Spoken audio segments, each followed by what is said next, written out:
In every Joss Whedon production, there is a chosen one.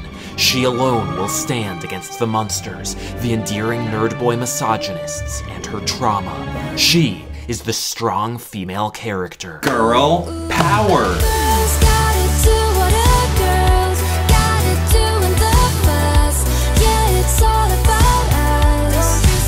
As a proud male feminist, as an ally to women's everywhere, as someone who is myself the son of a woman, I love Buffy the Vampire Slayer. Slay! Since this is a video about feminism, I want to take a moment up front to acknowledge my positionality.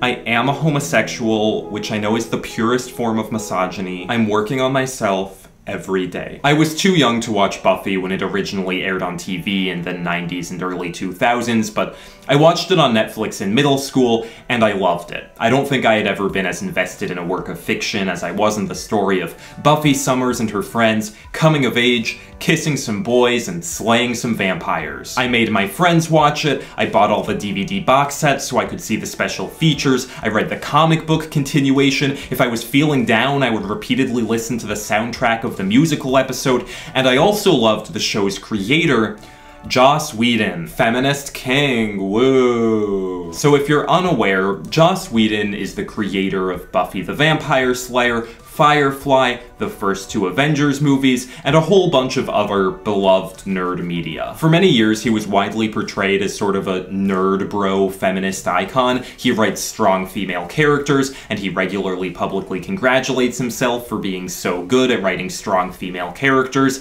and we love him for that. There were always some indications that maybe he was not actually a perfect godlike hero, but things really started to shift in public attitudes towards Joss a few years ago when his ex-wife Kai Cole wrote a blog post saying that he had repeatedly had affairs with young actresses, co-workers, and fans, and deceived her about it throughout their 15 years of marriage. Despite understanding on some level that what he was doing was wrong, he never conceded the hypocrisy of being out in the world preaching feminist ideals. A few years later, when Joss was brought on for reshoots of Justice League, actor Ray Fisher alleged that he was abusive and demeaning on set, following which Charisma Carpenter, who played Cordelia on Buffy and its spin-off series Angel, shared her experiences working with Joss at the time, saying that when she got pregnant during the 4th season of Angel, he derided her, insinuated she should get an abortion, and then fired her. And then many other former Buffy actors came forward, including Michelle Trachtenberg, who said that Joss's inappropriate behavior towards her as an underage teenager while filming Buffy led to a rule on set that they weren't allowed to be alone in a room together. So, not great. Not the best. Now, Joss is already thoroughly cancelled. I'm not cancelling him any more than he already is. But I want to talk about Joss because I think there's more than hypocrisy at play here. I think Joss and his work are representative of a particular form of male feminist thought that's worth unpacking. So let's beat the man while he's down, shall we? Let's dig into his rotting carcass and see what disgusting things we find.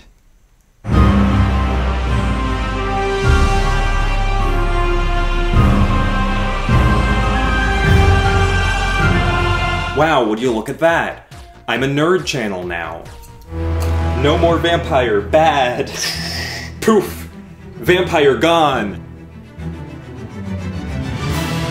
Before I get into Joss's whole gender situation, I want to be clear that I do not care about Joss Whedon as a person. In fact, I don't care about people at all. I only care about brands. That's why this video is brought to you by ExxonMobil. And Joss Whedon has a very strong brand. In his TV days, Joss was a clear example of a television auteur, a showrunner who was imagined as the singular artistic force masterminding his show's unique creative vision. He was closely associated with his own work in the public consciousness. He did press junkets, interviews, went to conventions, and at the time Buffy was airing, that was a somewhat new role for a TV showrunner to take on. That kind of marketing and promotion was often undertaken taken by actors rather than writers or directors. I think Joss's role in Buffy's branding largely served to lend the show a sense of artistic authority.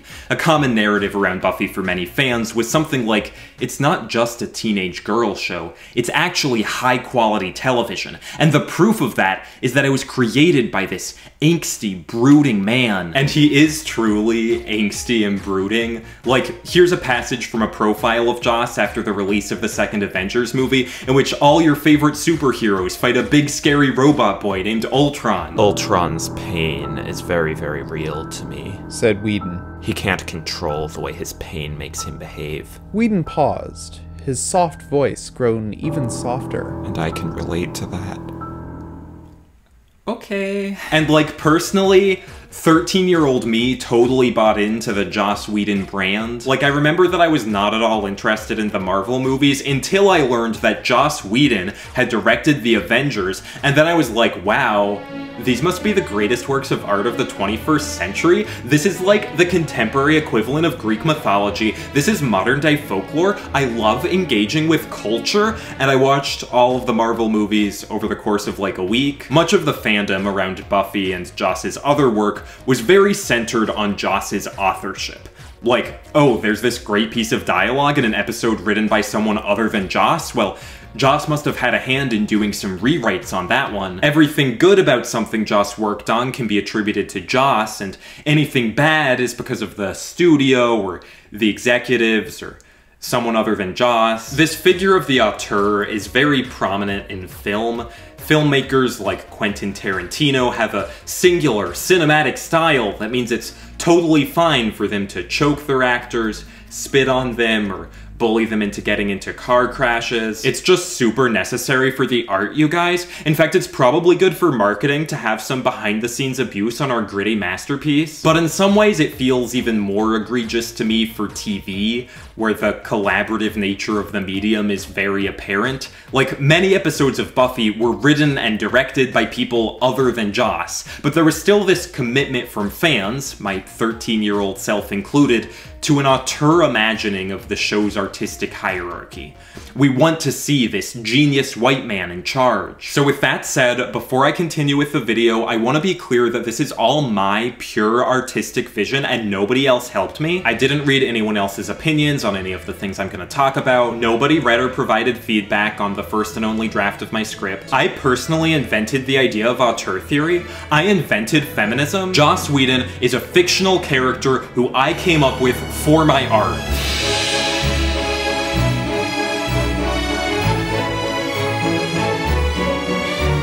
So, prior to probably around the time of Avengers Age of Ultron, Joss Whedon's brand was largely centered around his strong female characters. He was honored at a 2006 Equality Now conference for women's rights, where Meryl Streep gave him the award for being a super cool feminist who does great things for women. Paying tribute to Joss Whedon and the wonderful female characters that he's created. There's one line from his acceptance speech that I remember seeing on Tumblr in GIF form all the time when I was in high school, in which he acts out an exchange he'll have in interviews where the reporter asks, "Why do you write such strong female characters?" And then Joss is all like, "Because you're still asking me that question." Very deep, very profound stuff. So he has this smug, self-celebratory attitude towards his own portrayal of women. But what the GIFs don't show is the low-key sexism underlying much of the rest of his speech. Because before he gets to that final, frequently GIFed answer to the hypothetical journalist's question,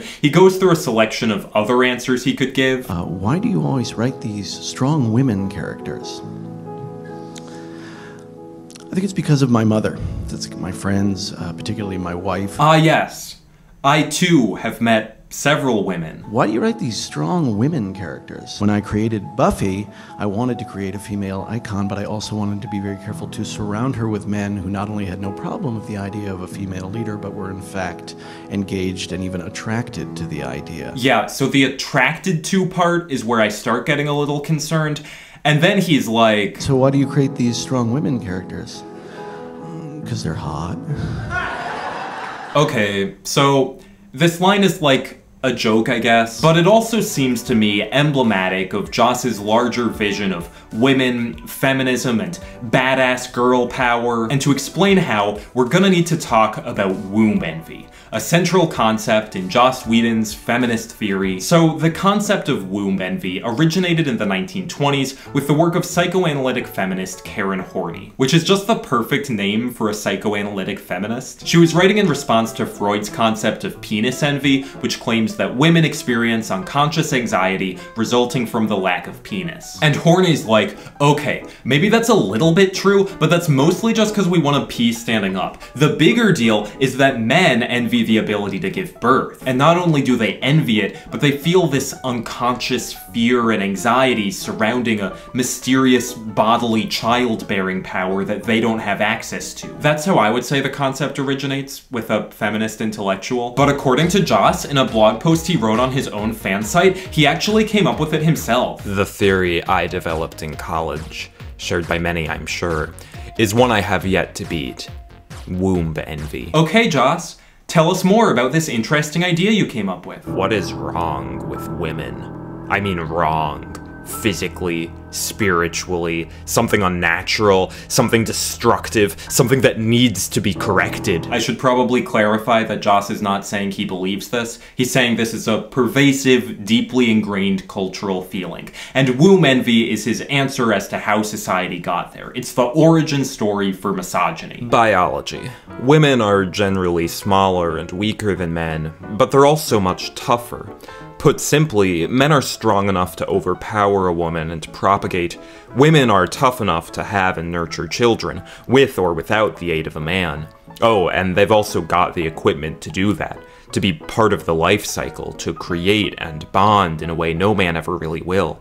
Somewhere a long time ago, a bunch of men got together and said, if all we do is hunt and gather, let's make hunting and gathering the awesomest achievement, and let's make childbirth kinda weak and shameful. So that's how Joss frames the theory, and I think the theory's almost okay as a historical explanation for misogyny. I have some issues with how Joss writes about it, though. There is a degree of biological essentialism. There's this assumption that all women and only women have wombs. But I think we could still use the basic theory to account for misogyny towards trans women as a consequence of upholding the social dominance of masculinity. Like this group of dudes who are supposedly just hanging out, planning some gender hierarchy, would also need to maintain a system of rigid binary categories for male and female bodies if they wanted that hierarchy to seem coherent. Hence, transphobia. Also, it's obviously not like a literal group of dudes just sitting around a campfire one time. This gender system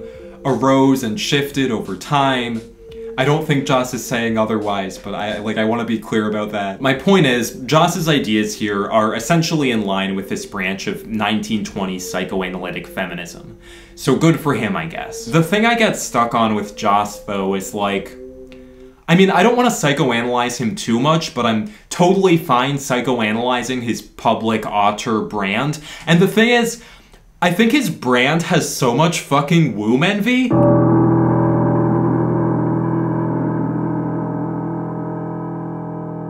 One is not born, but rather becomes a woman. Joss Whedon, 2006. Joss's biggest weakness is that he just loves women too much. So Joss's work does feature some strong female characters. That much is true. I'll let him have it, but I think it's worth looking at what exactly that strength means in the context of his narratives. And in general, it means trauma. It's not just that the women in Joss's work suffer a lot, though that's certainly true. It's specifically that their suffering is so closely intertwined with their strength. Like Willow in Buffy becomes an extremely powerful dark witch after her girlfriend is murdered. River in Firefly has superpowers because she was experimented on in a secret facility. Echo in Dollhouse gains new skills and abilities after her mind is continually reprogrammed by a human trafficking corporation. Women's strength in all of these shows directly results from their vulnerability, from being violated or subjected to violence. And I mean, some of this is just classic superhero backstory stuff. I mean, Spider-Man was bit by a spider. that's pretty traumatic too. But it's often presented as specifically a sort of mystical feminine essence. The obvious example here is Buffy's Slayer powers, which are often interpreted as symbolic of women's empowerment. But I think Buffy's power also relies on an essentializing of womanhood. The most striking image of this is a scene in which Buffy encounters the first Slayer, known as the Primitive, and the scene is pretty racist. The first Slayer is from an unspecified region of Africa. She can't really speak except for a few words uttered in a growl. We are alone. She has this animalistic physicality. It's a racist depiction of primordial woman. Also, in terms of hair care, you really want to say, what kind of impression am I making in the workplace? This image is also a significant part of Buffy's story. This is where her power comes from. It's symbolically where women's power comes from. So women's power is this primitive, dangerous force. That kind of mysticized femininity runs throughout Joss's work. Besides Buffy, the most explicitly women's empowerment-oriented character he's written for is Wonder Woman. He wrote this shitty Wonder Woman script that was never actually produced, in which Wonder Woman is just like a side character in her own movie, with the main character being her boring boyfriend Steve. And the first time Wonder Woman appears in the script, she's introduced... To say she is beautiful is almost to miss the point. She is elemental, as natural and wild as the luminous flora. So again, she's elemental. Women are primordial, earthly, magical beings. There's a related Whedon trope of the ethereal woman, typically a woman who has experienced intense psychological violation that leaves them with an almost childlike innocence, seemingly fragile and delicate, but also capable of extreme physical strength and violence. They're beautiful cinnamon rolls, too good for this world, too pure, and also they will murder you. All of these various imaginings of women's power are not dissimilar from the central logic of womb envy, that women's bodies are mysterious, powerful, and therefore in need of control. To some extent, this focus on violations of women's autonomy is by design.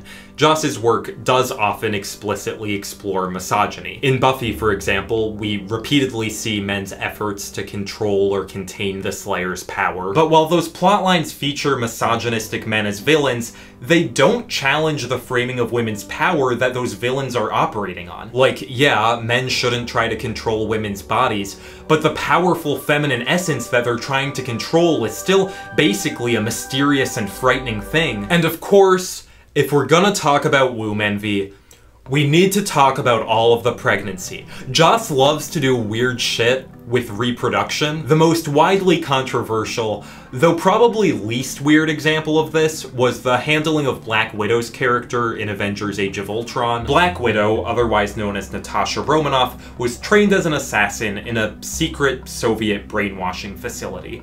And in Age of Ultron, she tells Bruce Banner, aka the Hulk, that while in that program she was sterilized and is now unable to have children.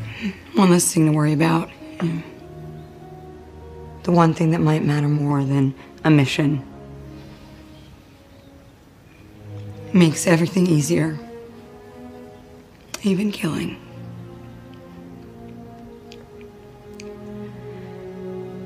You still think you're the only monster on the team? You still think you're the only big green boy? I'm a big green boy too. So Natasha seems to be saying that being infertile makes her less human and more murderous or monstrous. I don't think this scene is super clear-cut. Natasha's not just talking about her infertility, she's also talking about her training as an assassin and this traumatic violation of her autonomy. And even if Natasha does have these feelings of shame, I don't think the movie itself portrays her as a monster. So I would be willing to give the scene the benefit of the doubt, except that Joss's other portrayals of women's fertility... Okay, I'm gonna focus specifically on the Buffy spin-off series Angel, because it just has so much weird pregnancy stuff going on. Let's narrow it down to just one main pregnancy for each of the show's 5 seasons. Also, I'm about to spoil some major plot points, so if you want to skip over that, then you're just gonna have to suck it up. This is an important part of the video. You're being really disrespectful to me right now. Season 1. In Expecting, Cordelia wakes up one morning suddenly extremely pregnant. It turns out a guy she hooked up with impregnated her with a demon, and also the demon is controlling her mind, so she attacks her friends and goes to hang out in a pool with some other women who are also pregnant with demons. We don't expect you to understand. Season 2. Epiphany. Cordelia is again forcibly impregnated by a demon. This demon dude uses his weird demon tongue to implant her with a third eye on the back of her head that is eventually supposed to grow into a full demon and break through her skull. Angel saves her, it's fine. Season 3. So, last season, Angel had angry sex with a vampire named Darla. She's not supposed to be able to get pregnant because she's a vampire, but somehow she magically does. She's also not supposed to be able to feel love because she has no soul, but she absorbs some fetus soul, so then she does love her child, but she's worried she won't be able to love it anymore after it's born and she loses that sweet fetus soul, so she stakes herself, leaving the baby behind. So much happens in this show. So many events occur. Okay, Season 4. The absolute atrocity that is Angel Season 4. This is the season in which Charisma Carpenter, who played Cordelia, became real-life pregnant, resulting in Joss firing her. There are a variety of ways in which shows can handle pregnant actors. You can hide the baby bump with a costume behind a variety of objects. Maybe the character gets kidnapped for a few episodes, I don't know. Joss's approach, on the other hand, was to channel his fury at Carpenter's pregnancy into making her character as disgusting as possible before firing her. So in the previous season, Cordelia had some romantic feelings for Angel and also helped raise his baby, Connor. But then baby Connor gets sent to a hell dimension where time passes more quickly and comes back a little later as an extremely obnoxious teen. And then Cordelia has sex with him, her love interest's teenage son, who she helped raise, and then she gets pregnant and gives birth to an evil, fully grown goddess. Turns out she was possessed all season, and she goes into a coma and is written out of the show. She does reappear in one episode of the final season to reignite Angel's zest for life and then die immediately. Season 5. They just keep coming. The pregnancy is a little more metaphorical this time. Fred, the woman left standing after Cordelia's death, has an ex-boyfriend who arranges for her to become a host to a demon named Deliria. So Fred dies and the demon is reborn in her body. This will do. In these examples of mystical pregnancy, women are repeatedly turned into empty vessels for the creatures inside of them. The uncontrollable power of their reproductive capacity takes them over, brainwashing them, driving Darla to suicide, leading Cordelia to have perverse incestuous sex, and then ultimately punishing them with death. In Cordelia's case, the actor's pregnant body was used to generate horror and disgust. And then that's just the end of her character's arc. After 7 combined seasons on Buffy and Angel, she exits the show after an entire season in which her character is reduced to a body possessed by its womb. Women's bodies on Angel are mysticized vessels that both give them power and make them inherently susceptible to violence. Maybe the clearest example of Whedon's treatment of mystical femininity is Jasmine, the Season 4 big bad on Angel who was birthed by Cordelia. She initially presents as a goddess and has an entrancing effect over the characters on the show. They worship her, obey her, they're awestruck by her beauty and grace. In theory, she has this effect on everyone, but Fred quickly snaps out of it, so it ends up just being the men. Meanwhile, Fred sees her for what she truly is, a horrifying, decaying maggot creature who must be destroyed. Jasmine is the epitome of the eternal feminine, full of grace, beauty, and power, breathing life and joy into those around her, and concealing something frightening beneath. That's the fantasy of womb envy. Women's feminine essence is simultaneously alluring and horrifying, life-giving and soul-sucking. The violence and revulsion directed towards women in these works is intimately connected with their beauty and their power.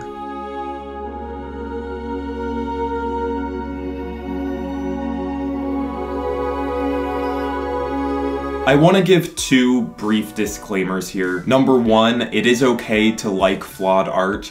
I'm not here to confiscate your Buffy DVDs. In fact, I'll give you more of them, okay? I do not need these. I don't even own a DVD player. I may not talk about my love of Buffy or Angel as publicly or enthusiastically as I once did, but they were formative for me, and they are still important to me. I mean, like, I'll be honest with you, even though I might get cancelled for this is a huge risk to my career, and I'm being really brave right now. Age of Ultron is the only Avengers movie I actually like.